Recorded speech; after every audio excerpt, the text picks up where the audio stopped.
Wait, no. Now we're live. Live on the Metal Voice. Yeah, who we got? The snake. Hello.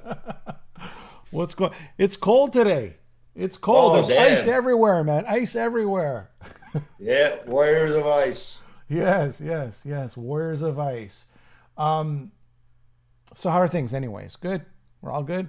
Yeah.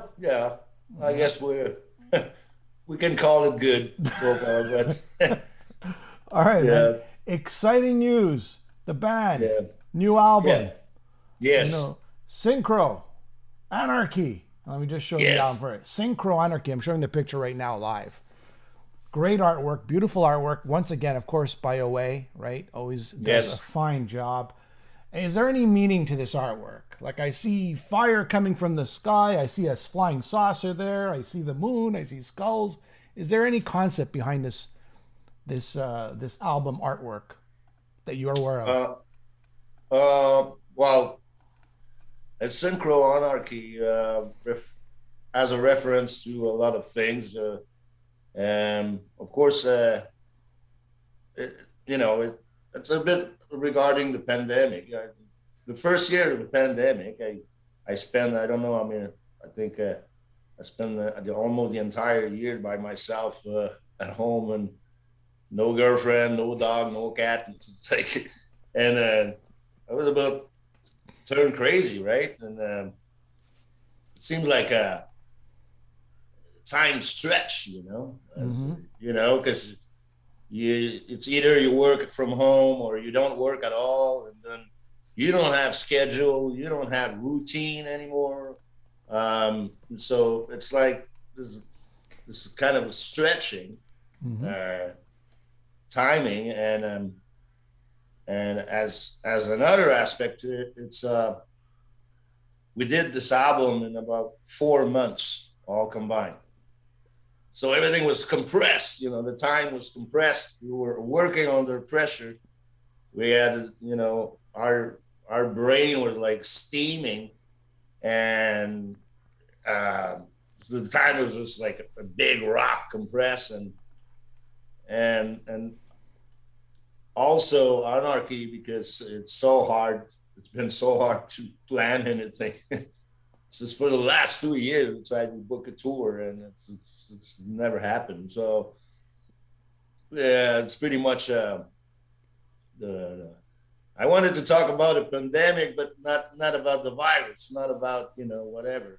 It was more about the, the psycho kind of thing. Let me ask you, since the beginning of Voivod, did you write all the lyrics, like on all the albums, with the exceptions of the albums that you weren't on? You did all the lyrics? Yeah. I pretty much did all. I had a few help from a girl, Kisti Matsuo, for the album Angel Rat and Nothingface. I needed to have reference, culture, more of a cultural reference, because obviously, I'm a French, and I don't have the whole picture, the background, the culture, everything that Anglo-Saxon has, and so she helped me for these two records. Um, but pretty much the ideas, the way I put things together, has all been me, pretty much. Yeah, but I got to give you a compliment because if I had to write French songs, I would be like, there's little like you said, there's cultural references and there's nuances and Yeah, there's little things, and you must say sometimes, you know what, is that right? Is that am I getting the right phrase here? And you speak English perfectly, right? And I know you sing every time in English, but it's still right. There's little things sure. yeah. I'm a French, but if I hear a French from France, a reference as a song from France, there's little reference that I had to. What is he talking about? Okay, there's that I don't understand, because it's a cultural reference from that particular village or Yeah, yeah, place yeah, or whatever expression. yeah. So And I could see people's chats here. Okay, so K-Man says, saw Voivod at Bloodstock and thought Snake was one of the most enjoyable frontmen I've ever seen. And that was in 2013. So, you know, Yeah, I cool. think the last place I saw you guys was at the Jazz Fest. And I think that was probably the last show in Montreal that you played, right? But the exciting news is this is your 15th album. Can you believe Mhm. 15 albums? 15 Yeah. albums. On February 11th, coming out Synchro Anarchy on Century Media Records. Do you ever like wake up in the morning saying, "We've done it all. Like, where are we gonna go with this? Like, what is there left to do?" But I heard the album, and I had the pleasure of hearing the album, and I have to say one thing right off the bat. I think it's a Francis Perron. He does an incredible production. If people thought The Wake was good, this is even better. Maybe you want to talk about Francis and Yeah. his. Francis, he's always uh, he's getting better. Everything he does gets better, and he did a really fantastic job on the wake. Yeah. The wake was, we took 3 years to put the wake together, and so we had time. We could have, sit and talk and blah blah blah, and it was like a profile product, it was many layers of stuff. This time around, we didn't have, any time, but he had a good experience while we did, because we did live streaming at his studio. And when we did these recording, we were only the four of us: bass, guitar, drum, vocal. That's it. And he managed to create a live sound that is perfect. And we kind of like the sound of those live streaming. And we say, hey, maybe, it would be interesting to have like for the next record to sound a little bit like that, just the four of us, not having multi layers of stuff. And so that's what we did with Synchro Anarchy. First of all, we didn't have time to think twice. But you were writing the album for like a long time. It's just the recording, like just No, the. no, no. We did everything in 4 months. That's Can you crazy. believe that? That's crazy. Can you believe That's this? great. So I thought you were writing the album for a long time, and then you go, No, okay, we're no, gonna no, record it. Boom, boom, boom, fast, fast. We're in, we're out. no. We had a few stuff in the bank, but very little. And we had a meeting once, and it was in June or July, and the record company would, because we had an upcoming tour organization for March of this year. But the record company said, hey, it would be great to have something fresh, and blah blah blah. And I said, yeah, but how can you manage to do all this in such a period of time? And then we're sitting around the fire by the studio, and we all look at each other and say, can we pull that off? Can we make a record in 4 months? Because we have to deliver in September. And I was really, I didn't know what to think. I said, okay, we'll give it a try, but I don't think we're going to do this again ever. We almost killed ourselves on the job, because it's like working under pressure. It's like, when you work under pressure, if it's physical, you just go faster, you run faster. But composing music and lyrics, you cannot go, your brain doesn't go any faster than what it's supposed to be. And so Yeah. it was almost like riding with a gun in your head and say, hey, it has to be good, and it's like, but So the album has a really it has a special vibe because of that, because we didn't have time to sit and think about it. It was just almost like delivering. Okay, this, that, boom, boom, boom, boom. And I think we managed to create something very special and you can feel the emergency in the music, Okay, and so how's this? that's. I'm gonna bring Dan Chewy on, okay, too. Also, Oh, okay, if that's cool. okay with you, if that's okay with you, Yeah. you're in the same band. Okay, and as we wait for Chewy to jump on, describe to somebody what you think this album sounds like musically. I could describe it, and I'm going to describe it as extremely technical, very deep and dark. This is Voivod on another level, which is really cool, especially if you're a big Voivod fan. How would you describe it though, musically? Um, yeah, pretty much like you said. I mean, it's there's a lot of there's a lot of kind of especially in one song that it really the time shift is like Mm-hmm. in the song Synchro Anarchy. It's like it's almost like a ska beat, and Mm-hmm. then but it chops at every little while, and you think that CD skipped. No, no, it's made on purpose, So, but maybe Dan can describe it So more Dan, about the music. I'm pressure. We'll get to the themes after with Snake, but Dan, give us your perspective on. Okay, so I've heard it. You guys know it, but everybody else out there, can they expect musically? Hi, Snake. Hello. Hi, Jimmy. How was it going? Good, good, Uh, good, good. oh well, it's. I think it's. I've heard Snake a bit. I was watching you guys. Um, it was so intense, and Snake was right about it. Was so intense to write everything in such a short period of that time. Very intensive. We didn't know really. We didn't have any perspective on it while writing it, and I just start to have a perspective on it, and I think it's deep. It's a deep album. It's very honest. It's dark, Mhm. but I can see some light.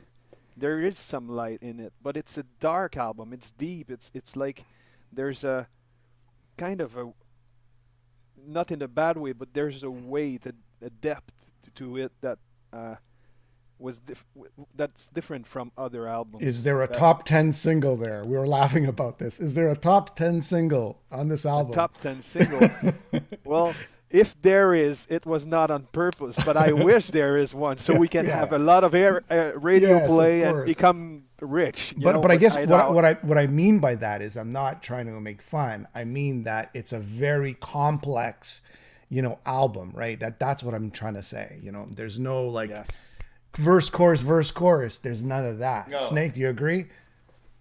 Yeah, I agree, but there's a few team in the album like that as a kind of a positive way, Yeah, like yeah. in like the song "The World Today." Hmm. It gets reference to be like, be kind. It's just a sort of like saying, we got enough bullshit around, so just don't pretend to be that whatever you want to call yourself. Just try to be nice with everybody. Try to, you know, to live in a better world.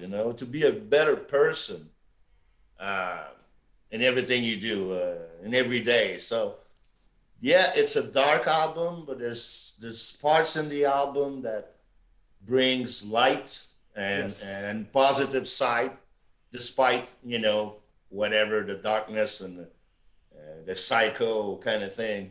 Yes. Um, so it's varied. It's very varied Talk about emotionally. Quest for Nothing. Like that is more of a. I guess there you're going a little out of the box of. You're getting a little bit of orchestration there, Dan. Is it? Is it like at the end, especially? It's sort of Yeah. more epic. We'll call it. Is that the word?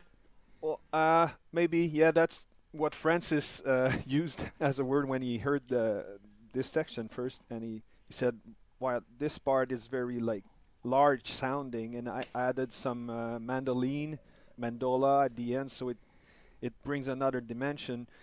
But yeah, it's like the whole song is kind of a prog song, and it builds stress, so to speak, and then a big release, and you're in this other dimension, which everything is large and there's air and there's space to breathe. And so this part was the only orchestration difference is the mandolin and mandola, but the rest is just the four of us with delay and effects that makes it bigger and everything. And the melody Snake sang, Yeah, that part is great really job. like Yeah, the opening harmonies. everything, yeah. The harmony. So, what's Quest for Nothing? If you were to, and I don't want you to give away all the lyrics, but just an idea of what that meant to you, Snake. The lyrics. Well, it's just that sometimes it's frustrating. You try so hard to do something, and then you finally realize that it was not worth it. But you do it anyway because you have to function. You have to move forward, and it's a pain. There's something that it's like going on a vacation. You go on a vacation, but you come back from the vacation more tired because you have to deal with so much stuff. You need a vacation from the vacation. That's what it exactly. That's what is not about, but that's a little bit of the line that goes with it, and the end part is it's more like you said, a relief or something like, okay, kind of a zone that, I don't know, you're in a spa or something. You look at the beautiful sky and then nothing else matters. No matter what the day was, everything is more into Contemplation. kind of and more dreamy as well, and reference with death and life and death and whatever, being physically there or not, or a spirit, or it's Dan, we're just like when I look at you, because I remember Dan. Are you guys looking at each other going, "Oh my God, the pain of 4 months, it was just so bad"? No, but I remember he came to me once. He goes, "Yeah, but with his big eyes like this, I think he didn't sleep for 3 days. It has to be good." It has to be. Yeah. Fuck. Yeah. All right. Yeah, we can do it, but it has to be good.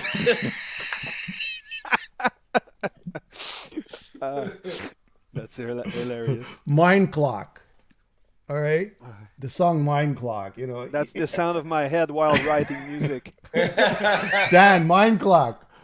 All right. I mean, at first you go, wait a second, is this alternative rock? It starts off like really, in that sort of alternative 90s rock, but then it opens up and it just becomes this, I wouldn't call it thrashier, but more speed, Is that, how would you describe Mind Clock? I don't even remember. Track 4. Track 4. What's track 4? Let me listen to it. Okay. Go ahead, Snake. I don't remember. I'm not kidding. I don't remember either. Oh my God, Jesus Christ. Okay. Let's talk about the wake. Mind Clock. Man. It starts off, I can't sing it. I mean, geez.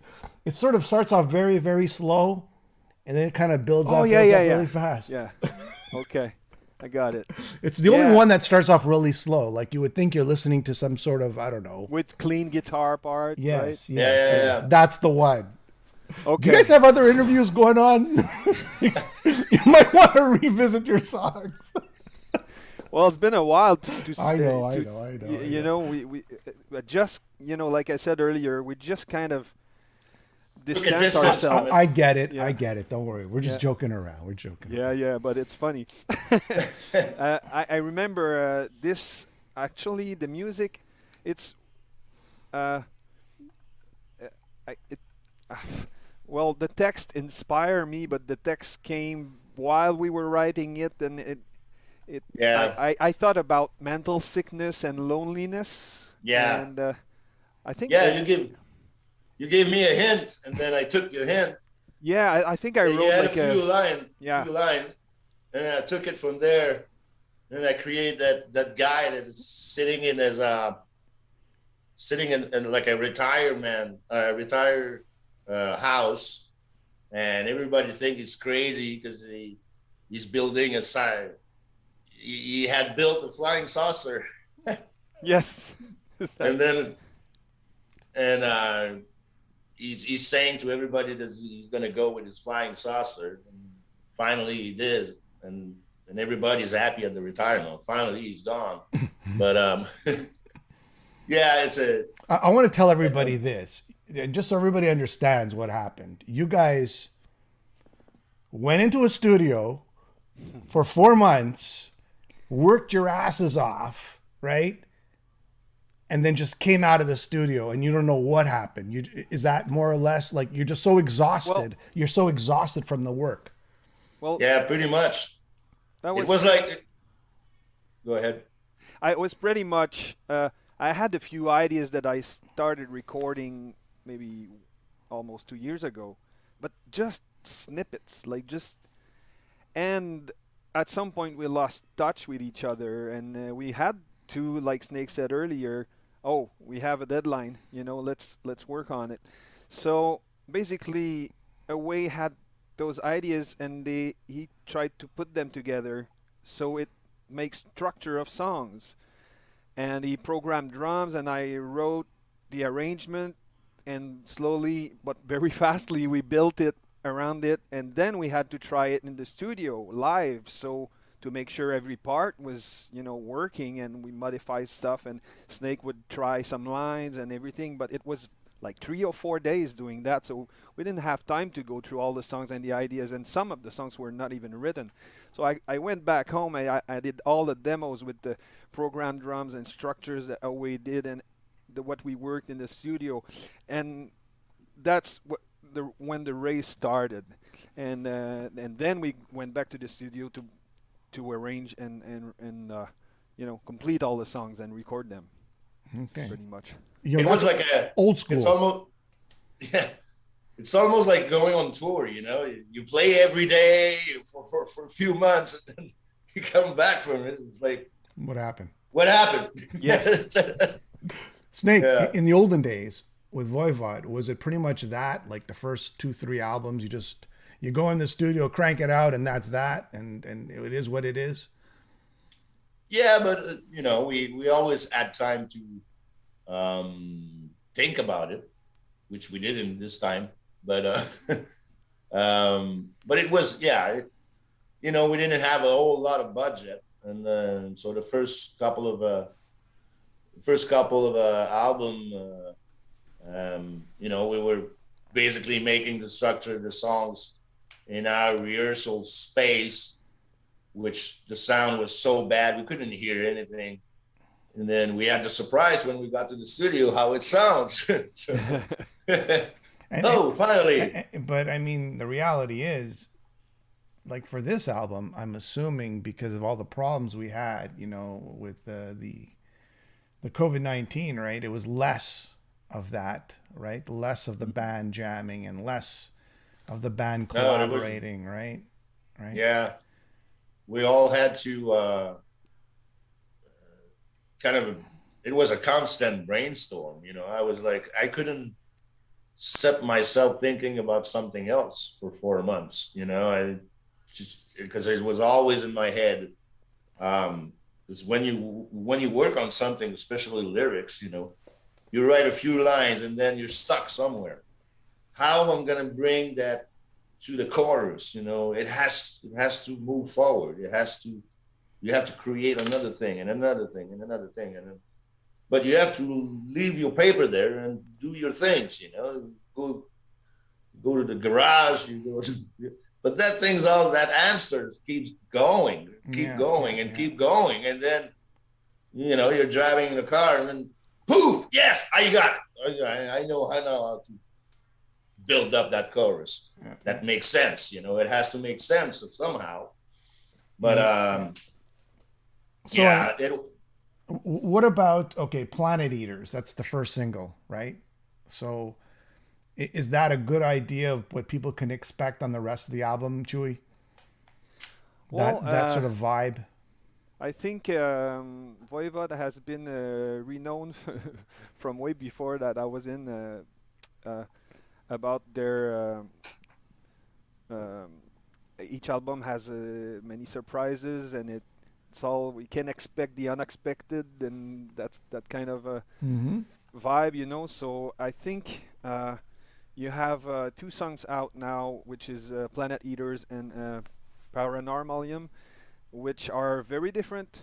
One is more metal, so to speak, and very chaotic, and one is more melodic and organized. So there's many different texture on the album, many different dimensions, so to speak. Journey, I think it's pretty varied, but of course the core, the sound of the band is recognizable through the, you know, the harmony, the songs, the structures, the progressive side and the sci-fi side, and so I think it's representative of the sound of overall sound of the album, Planet Eaters, but it doesn't give everything that the rest of the album have. Of course, there's more surprise to it. All right, good, yeah, and I agree with that. So Snake, Planet Eaters, we're all basically disposing of our planet, and we're just sort of getting rid of things easily, and a disposable world, maybe, you know, we're just not taking care of things as we should. Is that what it's about? Yeah, pretty much. I was thinking about the way the song goes, and it reminded me of some sort of like a things that I saw before, but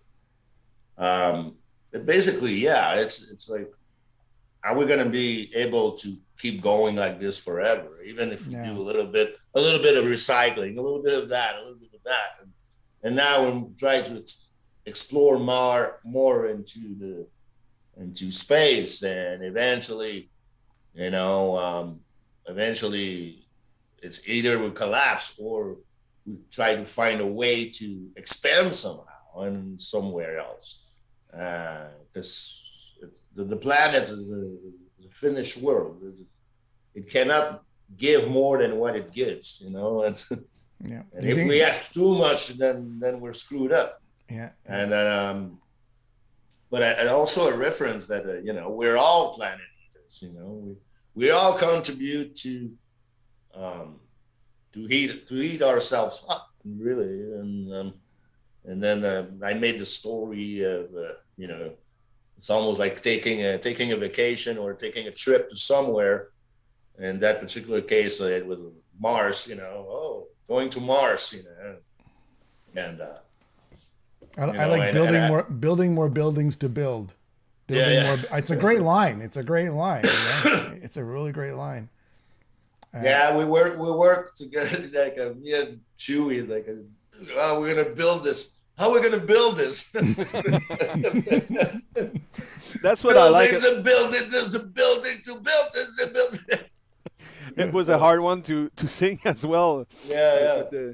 But it was fun, and I remember. Well, we're not so far away from that era, you know. Like, we just go to Mars with. Elon Musk says, and we're going to Mars in 2030 or something like that, right?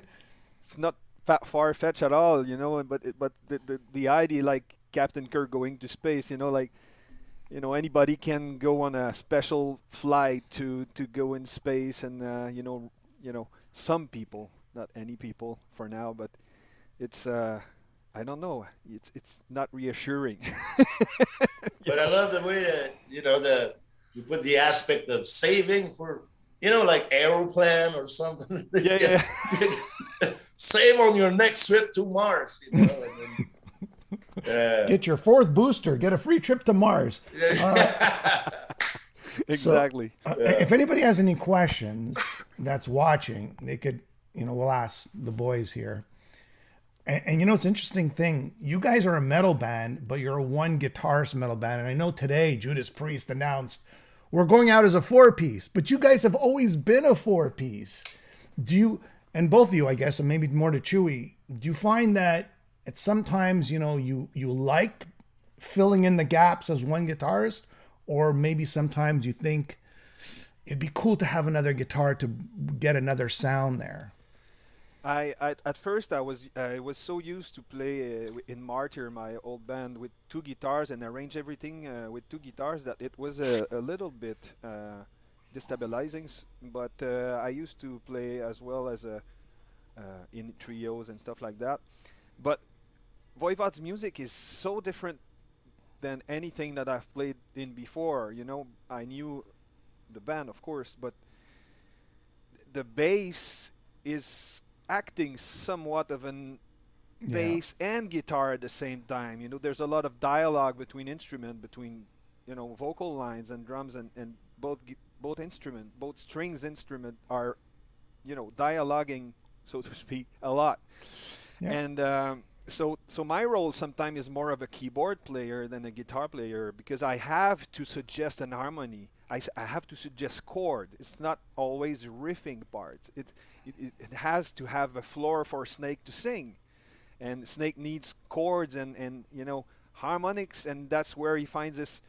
He's comfortable in that chaos. That dissonance is the only singer I know on the earth that can bring out that simple melody out of this chaotic harmony. I don't know how he does it. There's no power chord. There's no power chord to think of a melody, right? Exactly. It's always shaking, the harmony. When you put 2 notes together that are dissonant, it creates a vibration that's not stable. And most of people would say, it doesn't sound right. But in Voivod's music, it doesn't sound right everywhere. Yeah. Well, that's the charm, right? That's the charm of the band. Yeah. So, okay, let me just pause that, and I'm going to go to the people's questions, because I guess I don't want to ignore them, right? And if I look this way, I'm not ignoring you guys. I'm just looking at the screen, So Max Allard saying, is the release of the Hypercube sessions still in the plans? So the Hypercube sessions that you did, I think it was 6 months ago, is that still in the plans to release that as a DVD, I guess? I don't know. Well, that eventually will see the light of day. I don't know in what context, but we know we have this. We know people want to see it. We just have to figure out how and when and on what platform. But it will be out, I'm sure, or some of it, All right. Just a matter of time. Okay, so K-Man wants to know, someone asked about the unreleased demo from 2001. Snake, is there an unreleased demo from 2001? I think he's referring to a demo with Eric Forrest before he... okay, yes. Oh, yeah. So we don't know much about it. Eric's got the tapes. Okay. Kindly ask them what their favorite club was in Montreal in the 90s. The scene was awesome at the time. So, Snake, what was your favorite club to play back in the 90s? Spectrum? I used to go to the Food. Yeah. But sometimes I don't remember all of it. Dan, how about you? Well, there was the Fufun, of course. There was the Backstreet. I saw the Backstreet. Cool yeah. Underground, yeah. Yes. We played there, yeah. One of the first show I went to was the Backstreet. I think I was underage, and I think it was early shows of Annihilator back then or something. Oh yeah, Annihilator's great. Yeah. Chris Hawkins. The vibe was. Yeah, I know. I've been to the Backstreet. It was cool back then. It was like you went downstairs, right? And it was the vibe was special. Yeah. On Mayor Street or something like that. Yeah.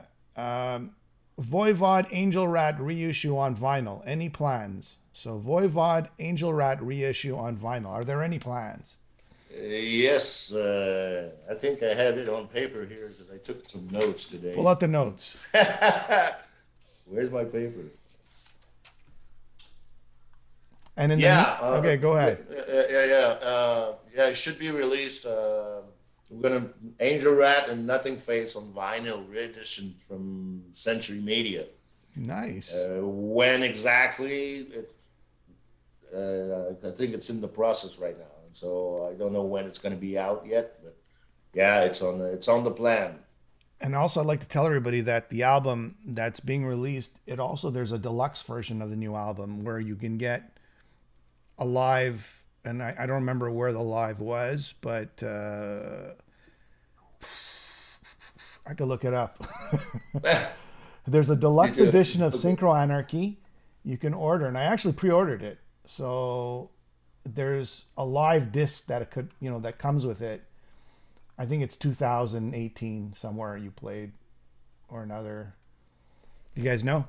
Was that the show at Quebec? No, or the Club Soda? Or I'm not sure, but it comes with an extra disc as a deluxe. So I could look it up on Amazon, but I can't really go to the screen right now. So now maybe I'm telling you guys that this exists. Are you guys aware of this? Yes, I was aware. I forgot about the gig. I think it was Bloodstock. Maybe it was the Jean-Pierre show. I don't remember. Return to the Margoth 2018. Is that it? Yeah, that's the Jean-Pierre show. Yeah, that's. Oh yeah, right. All right. Yeah, that's what I thought. That was the last. I think it was the show we had footage on the Obsolete Being video. We took footage from that show. So we returned to Margot, Jonquière, the hometown of Voivod. Yes. And your family was there, I think, Snake. Your mother was there. Yep. Yeah, it was fun. And I think Piggy's mother and sister were there too. Okay, cool. It was really special. So you can catch the vibe of the show. And that's deluxe. You could order the deluxe version with the extra. All right. Air, and I've probably asked you guys this all many, many years. The Voivod documentary. Air IK wants to know the Voivod documentary in the works. Yeah, it's been in the works. We know that. Do you have a release date or what's happening? Nothing. Well, the documentary, Felipe is working on it. Obviously, he still needs sometimes to get some interviews, but because of the pandemic, it was difficult for him to travel. He had to meet with many people, including Jason. He wanted to get footage or interview them. Yeah, it's on the process. I don't think it's gonna be ready for this year, but early next year, I think it's gonna be out for the 40th anniversary. Okay, cool. What about, I was reading a book. Is there a book, an autobiography? Yeah, is that, or is it just pictures and artwork? Or is it? Jeff Wagner works on the book as well. Okay. And it's also going to be for the 40th anniversary. But I don't have much detail about what's in it. Maybe they're waiting for the album to come out before publishing it, to have the complete story. All right, so here's a good question for both of you. Tanvir is saying, I've never listened to a Voivod album. Well, I know it's crazy. Start now. I know it's crazy. Which album would you recommend as a good entry point? So what is the entry point for Voivod? If you had to pick one, Dan, and then Snake. But first, Dan, what is the good entry point? It's really hard to tell. I would go with the new one or the one before that, if you want to be in present time and know what the band sound like today. But as well, I would go with maybe an album like Dimension Hatros, which, for me was had a real big impact, as well as the progressive side, the metal side, and the psychedelic side is all there. So that would be one of them. What about you, Snake? If you were some new young kid comes up to you, hey, Snake, which album should I start with? Well, it depends on what he's been listening to, but I've been listening to I don't know, some pop band or something. I don't know.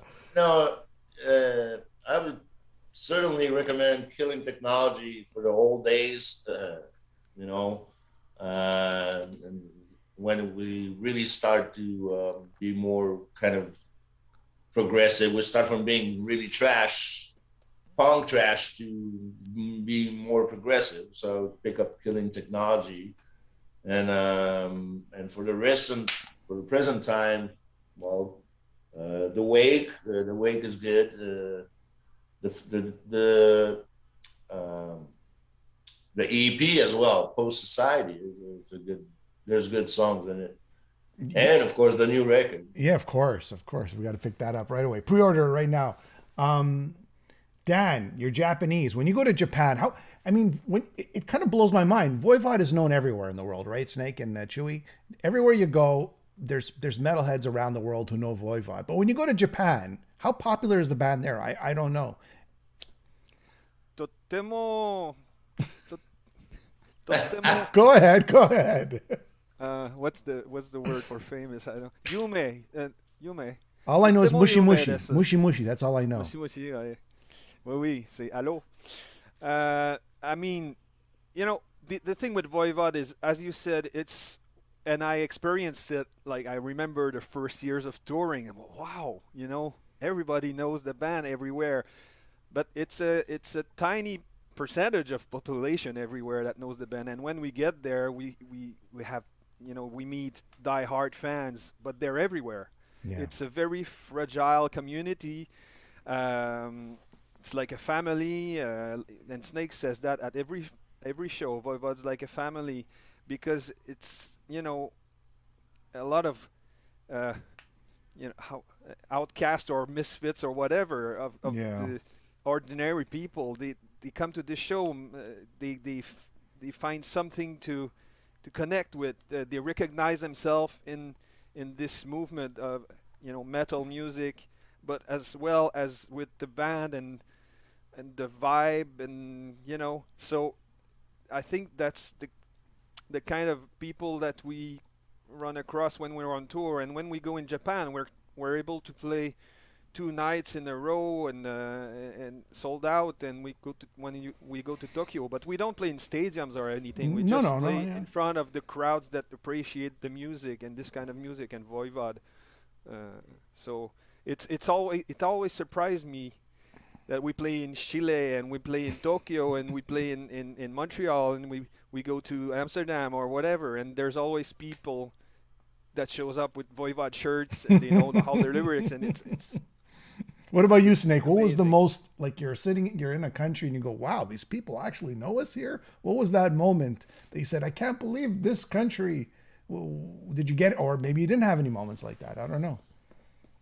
Well, like Chewy said, it always amazed me to go somewhere, and then usually also what it's cool about is when you travel and touring and everything. And sometimes you go to a festival, and then at a festival you could be like in Czech Republic, and then you have people from there. You got people from Chile. You got people from Denmark. You got That's people true. From that. But and somehow we're all connected in the metal family. But inside the metal family, there's a little bunch of people that are Voivod crazy motherfucking guys, and sometimes they ask for an autograph and they're shaking, and it's like, my God, take it easy, man. There's no rush. And I'm normal, but it amazed me sometimes that, or sometimes you go to a place and then something happened out of the blue.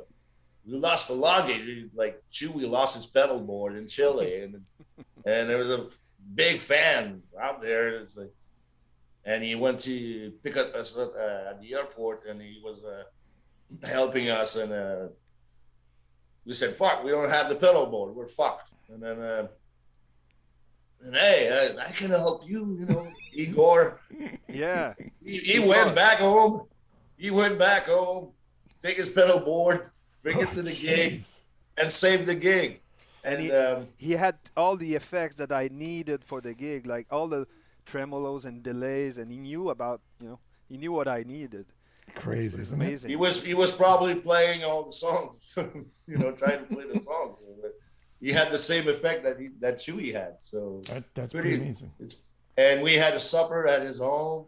So like he's living in an apartment building up in the air. It's like we're in Chile, this guy house, and my God, like we got fans everywhere, and they're really nice people, and they've always been nice. And I think we do special music. We're kind of a unique band. Yep. Not every band sounds like us, and I think our fans that what they're looking for is something that it's unique, and they found it in Voivod what they want to hear. I never asked Metal Massacre 5. How did you get condemned to the gallows on Metal Massacre 5? It was a friend of ours, Wayne Archibald, who was a correspondent. Yeah, I know Wayne. Yeah. I know Wayne. Yeah, he's a photographer. He sent demos all over the place, and we had an offer from a Metal Blade once, and it was for that song on the Metal Massacre 5, and Metal Blade after that release, they gave us a contract for an album. So basically, it's because of Wayne's good old Wayne. Good old Wayne. Good old Wayne. Wayne doesn't live too far from me, Wayne. But good old Wayne. Yeah. That's an amazing story. That really is. Chewy, what were one of your favorite bands that you played with? It could be in a festival, it could be opening for them, or co-headlining with them. What was a band you said, man, wow, I got to meet these guys? This band, they amazed me when they opened for Voivod in Norway a few years ago. They are not, I think they're not, they don't exist anymore. But Virus from Norway, amazing band. We played with so many bands, but one of the highlight was playing a few shows with Motorhead and Heaven and Hell, with Dio. And having the chance to tour is one thing. Did Dio know Voivod? I just want to know this. Did Dio know Voivod? Ronnie James Dio. Dio, they played together in Montreal actually. Voivod, when Snake came back to the band, they opened for Dio. But did Dio go, hey man, I know? I mean, he was a very, Yeah, we had a chance to meet. Yeah, we met after the gig. Yeah. Very nice. Yeah. Yeah, we did a tour as well. When I came back to the band, we did the tour with Motorhead, and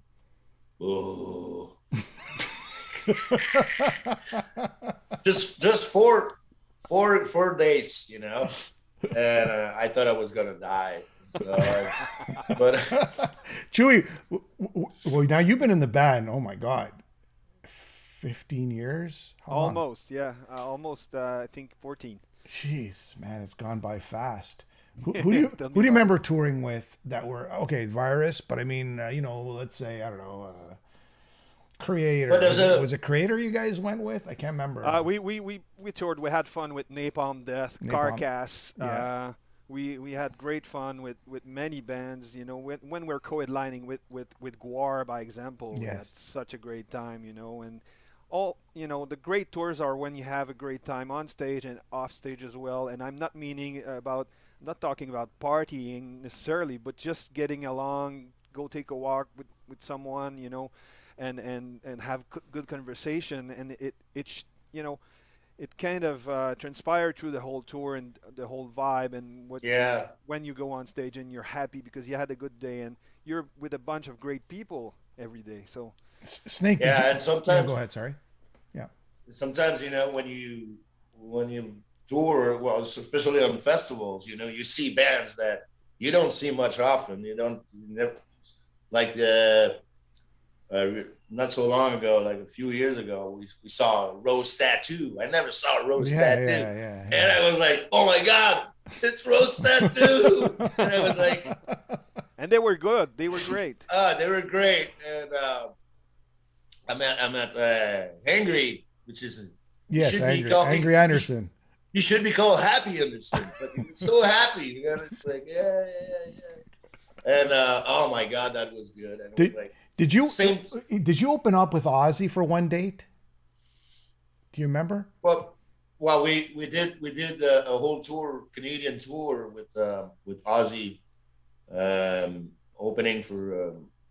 Do you remember what Before album? before the Ozfest. Oh yeah, yeah. Okay. Yeah, we did a Canadian tour all across Canada with Ozzy. You played the Bell Sender for that tour, I think. Yeah, Ozzy. yeah. It And was what was it like touring with Ozzy? It's Ozzy, man. It's friggin' Ozzy, right?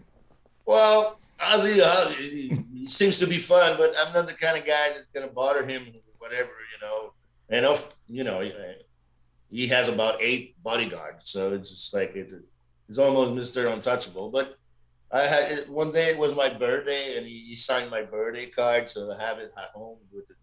It's all messed up because it was sweaty, and he almost fucked it all up, with his sweat. But Ozzy, and there was so many stories and in the backstage that I heard, and oh my God, it was still crazy, But yeah, it's something that they were really nice people, Sharon and Ozzy, towards us because of obviously with Jason wasn't their team, so Yeah. They were nice, and we had a good spot in this big organization, which was the Ozfest. But before the Ozfest, the tour went super well with the Canadian tour. All right. Yeah, it was fun. Yeah, yeah. I mean, did you guys ever tour with Judas Priest? We did shows. We did shows with Judas Priest. We did shows with Rush. Yeah, yeah. Rush was like, what was it? Not moving pictures. Wow. The one after was It was Presto, I think. Presto. Yeah. Presto. That's it. Yeah. And we opened for Judas Priest in 2009 in Montreal at the Bell Center. It was my fourth show with Voivod or something like that. I was like,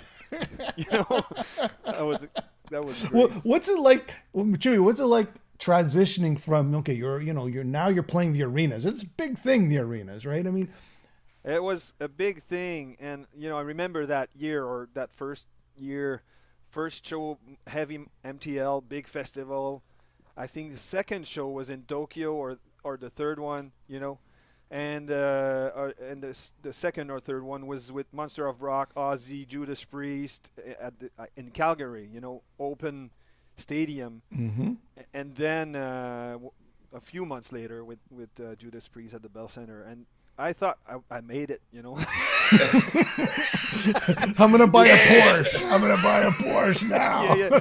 No, but I mean, it was so impressive playing, with those huge venues with thousands of people, tens of thousands of people, and I was on a cloud, really, like playing with my favorite band, So yeah, I got good memories of that for sure. All right, that's pretty much it. Is there anything else you guys want to add? You want to say or promote? Well, look for the new record. Yeah, we work really hard on it, so I think it deserves a listen. Please listen to it. Please listen to it. If you don't like it, listen to it again. Yeah. And buy the deluxe version. Yeah, there's something about it. You're gonna discover something. But we put a lot of effort on this record, and hopefully we'll enjoy.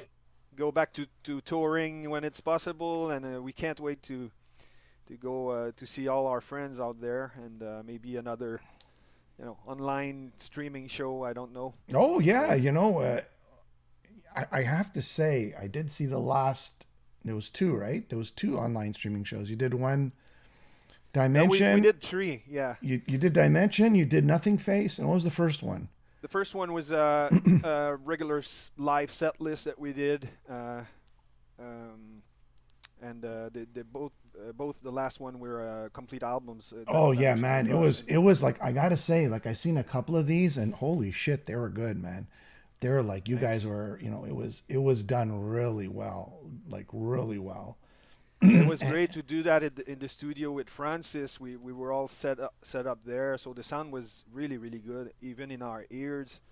And it was fun for us to play together finally, like after a while, and we're gonna get soon back at it, I hope. It's been a while already.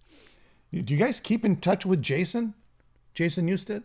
Jason is always sending highs and respect and congrats on the new song. You know, once in a while, he's in contact with Way and Snake and Voivod, and receive a text once in a while as well.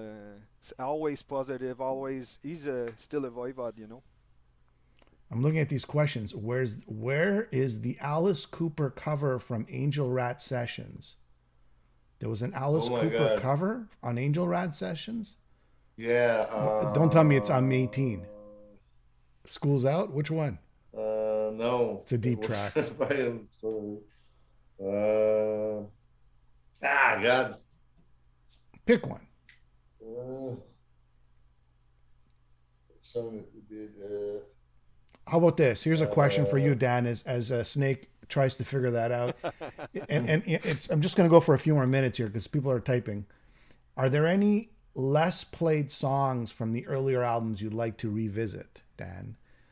Is there any songs, like, wow, I like to play that song? I think it's Drive Me Nervous. Oh, Drive Me Nervous. Drive Me Nervous.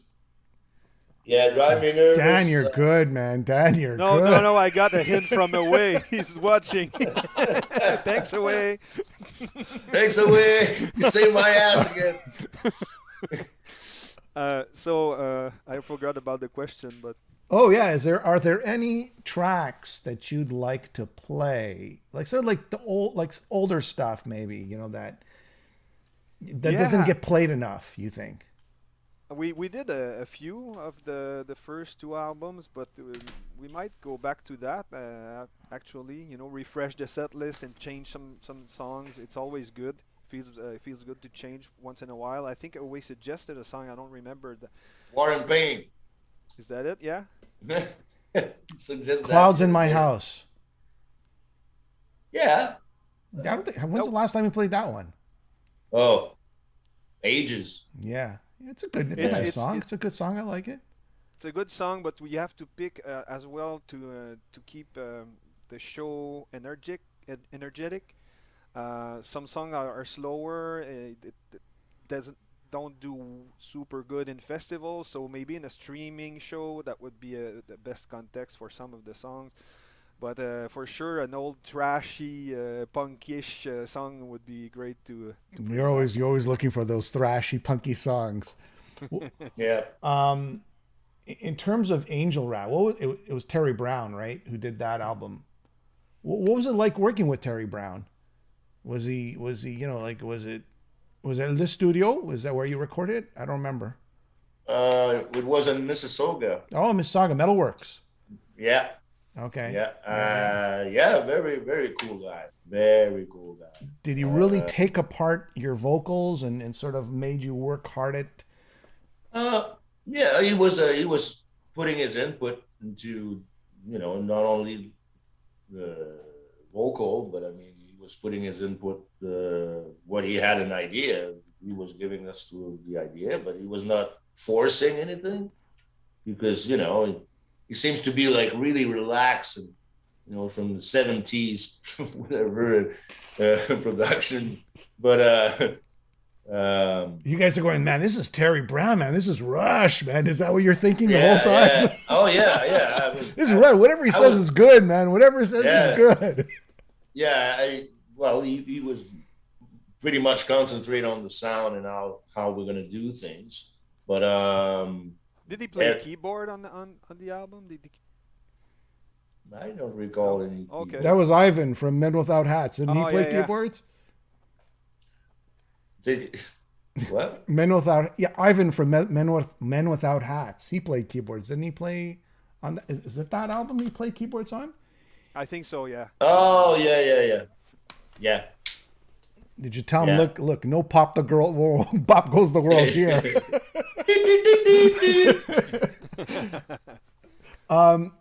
And somebody asked. Someone asked if there are any Eric Forrest songs that Dan and Snake like. That's always the question, right? But, Are there any songs that you guys like? Because you both weren't in the band back then, right? When he was there. Well, we used to play Forlorn long time ago. That was a cool That it was a cool track. We performed another one, I think. We played two, I think.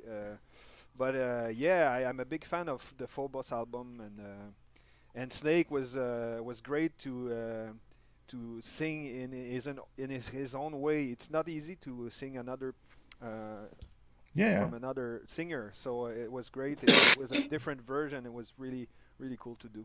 Are you guys good for a few more minutes? Because I have a few more questions. Sure. Are you okay? Are we good? Yeah. We're good? Yeah. Okay, we don't have another interview coming up after this? No, we're good. No. Okay. Jack Luminous. Yeah. Are you going to ever play that song? We played it. Oh, you played it? Oh, okay. Played it on the stream. There's some footage of it. We did the whole tour playing that 17-minute song, which takes like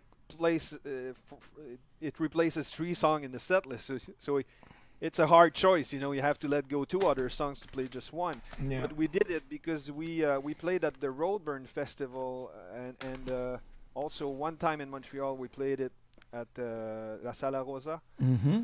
And it was for the Roadburn Fest that we learned it, because we wanted to do a special set list for the event in Tilburg, Netherlands. And yeah, it was definitely a dream come true for me to play that song, and I was not sure we could put it off because it's very complex and there's a lot of guitar effects. Well, that was when we did the Dimensionator Centigrade. Yes, exactly. And at the end of it, we played Jack Luminous. All right, here's one for Snake. Favorite Canadian brewery, or Canadian beer, I guess. Voivod beer. Yeah. Favorite Canadian brewery. Actually, the Voivod beer is really good. The new one we did, right. That's brewed by Hopfenstark Brewery. The Lost Machine. Yeah. Lost Machine, that's it. Yes. Yeah. So what about you, Chewy? What do you got to do other than the Voivod beer? Do you have any other favorite beers? Of course, all the products from Hopfenstark and L'Apothicaire. It's in Saint-Jacques. They do good stuff too. L'Albion in Joliette, very very good beer, English style. There's so many. Yeah, there's everywhere. Yeah, microbrewery seems to be more popular today. People tend to like that a lot more than the generic Labatts and Molsons, right? That's the same old. Yeah. Chris wants to know, is Snake involved in the restaurant business? Is Snake involved in the restaurant business? He's involved in the food during the studio session. Is he involved in the eating the restaurant business or the restaurant business? He does. He makes the take best the money fries. and run. Yeah, I used to when I left the band, I tried to experience a little here and there, a few things, and there was a restaurant at one point. It was 2. There's Chez one Snake. With Chez Snake. No. Okay. No. It was a taco place. Oh, okay. All right. A taco trailer that was taken to rodeo festivals and stuff like that, and it was working pretty good. And I had one restaurant in the Rosemont neighborhood called Merguez Frites. It was more like a Belgian fries with sandwich with sausages and beer. Okay, so you were really into it. Okay, I didn't even know that. Wow, you're really a restaurateur. It's a good thing you're not a restaurant owner now, because now it'd be the But I'm telling you this, it's so much work. You want to kill yourself. Yeah. It's really demanding. And I seriously, to all the people who works in restaurant and have their business, especially in that pandemic time, I have a whole lot of respect for them, and I wish they're going to go through, because obviously it's not, it's really complicated. And as for us as a band, imagine then, we doing stuff like we follow the restriction. We play shows with people seated with their masks and stuff like that. We compose with the situation. We stay positive and everything. And these people, well, they do the same thing in the restaurant. sometimes they close it, they reopen, or just able to have the takeout service, and then they do it and they try to survive. But Yeah. yeah, Chewy, it's a hard work. Chewy, you do guitar lessons, right? You Yeah. do private guitar. Do you do like virtual guitar lessons? I do online guitar lessons. I started more with when the lockdown happened 1 year ago, Yeah. and I didn't have much courses to teach at college in Cégep. Mm-hmm. So I was like, so I invested time to, with the help of Luke, to a friend of ours who takes care of a website. So I have my website. People can contact me through there, and I give lesson online. I have students all over the world. It's very interesting. I got a student from Serbia, one from Texas, one from L'Assomption, and it's L'Assomption. yes, it's really cool, and a different, totally different style of music. Sometimes metalhead, sometimes totally different, and any ages. So I some kids and some guys in their 60s, and it's really it gave me back the like the motivation to teach. And now I'm going to start the session in Cégep de Joliette, where I teach music theory courses, guitar lessons, and Mm-hmm. technology with music with computers. I'm gonna be pretty much full time there, so I have to slow down my private lesson, but I will continue. It's gonna be a constant thing. Okay. Audio Blu-rays in the near. Somebody asked a question. Any band members listen to the 70s Italian prog rock? Italian prog rock. Do you guys listen to Italian? Is there Italian prog rock? I don't know. 70s Yeah, Italian prog rock. there's Goblin, Okay.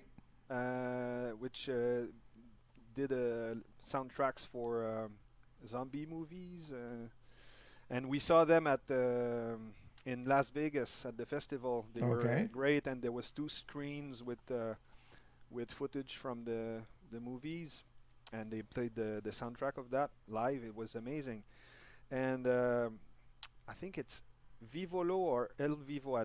I'm not sure about the band name.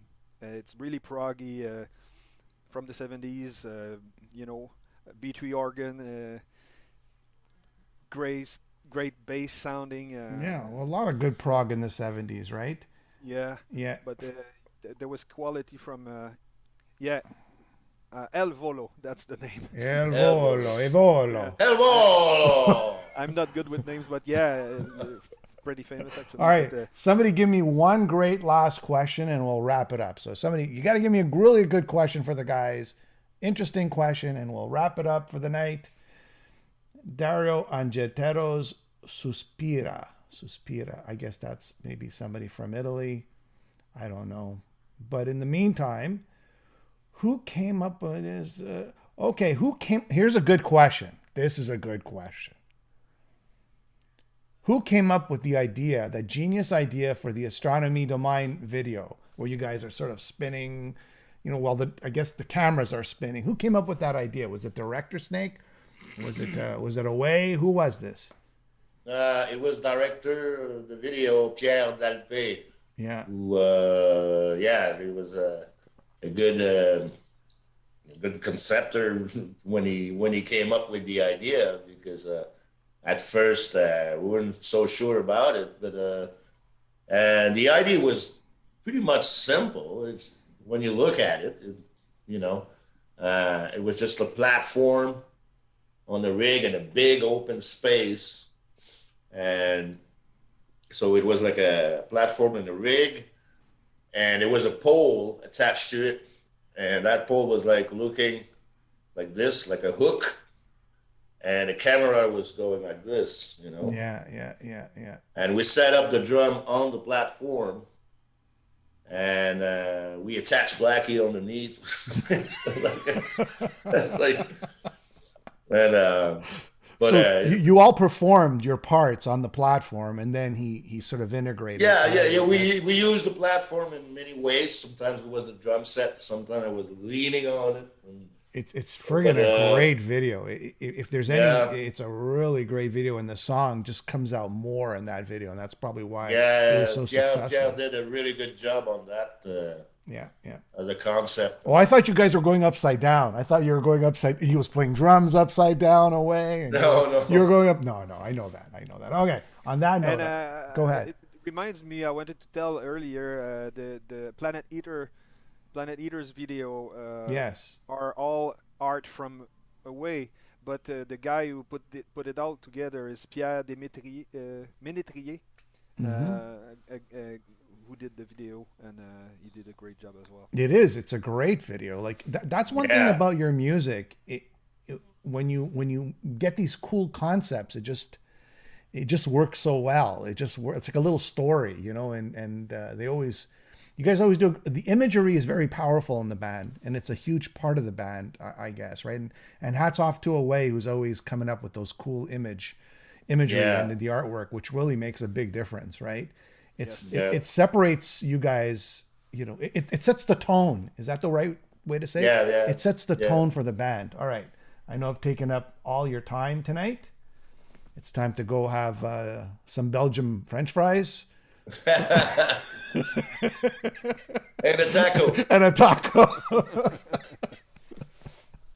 All right, guys. Barbecue at my house in the summer, all right? All right. All right. All right. Sounds We'll good. talk soon, okay? Have yourself a great Thank you night. very much, Jimmy. Thank you for all